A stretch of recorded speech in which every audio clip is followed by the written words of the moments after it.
بسم اللہ الرحمن الرحیم۔ السلام علیکم۔ آج ہم تعزیرات پاکستان کا ایک چیپٹر ہے ایانت کے بارے میں، یعنی ابیٹمنٹ کے بارے میں، اس کی سیکشن 107 کے بارے میں بات کریں گے۔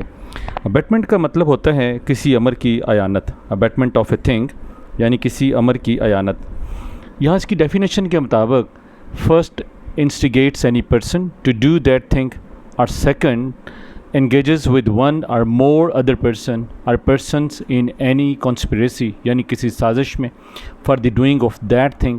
if an act or illegal omission takes place in pursuance of that conspiracy and in order to the doing of that thing,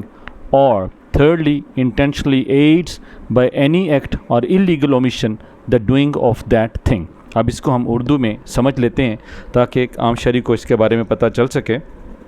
number 1 پہ بات یہ کرتا ہے کہ کسی شخص کو ایسا عمل کرنے پہ، ایسا کام کرنے پہ اکسانا،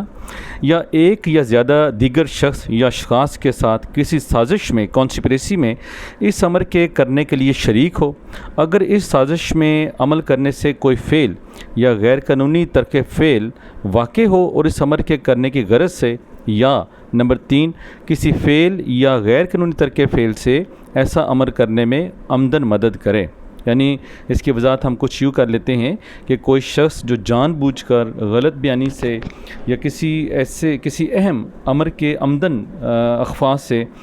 جسے ظاہر کرنے کا وہ پابند ہے، یعنی وہ ظاہر کرنے کا پابند ہے لیکن اسے مخفی رکھتا ہے یا اسے چھپا کے رکھتا ہے، تو عمدن کسی امر کو کرتا ہے یا کرواتا ہے یا کرنے کا اقدام کرتا ہے یا کرواتا ہے، تو اس کا ایسے امر کے کرنے پہ اکسانا کہا جائے گا۔ تو یعنی پاکستان میں اس میں تعزیرات پاکستان کی سیکشن 107 کے مطابق جسے ہم ابیٹمنٹ کہیں گے، یعنی کسی بھی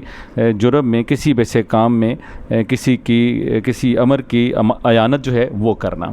تو یہ تھا سیکشن 107 ابیٹمنٹ آف اے تھنگ کے بارے میں۔ مجھے امید ہے کہ آپ کو تعزیرات پاکستان کی سیکشن 107 بعض اوقات ہم مختلف کیسز میں پڑھتے ہیں کہ فلاں بندے نے فلاں کی جو ہے وہ ایانت کی، تو یہ سیکشن اسی کے بارے میں ہے۔ Thank you very much.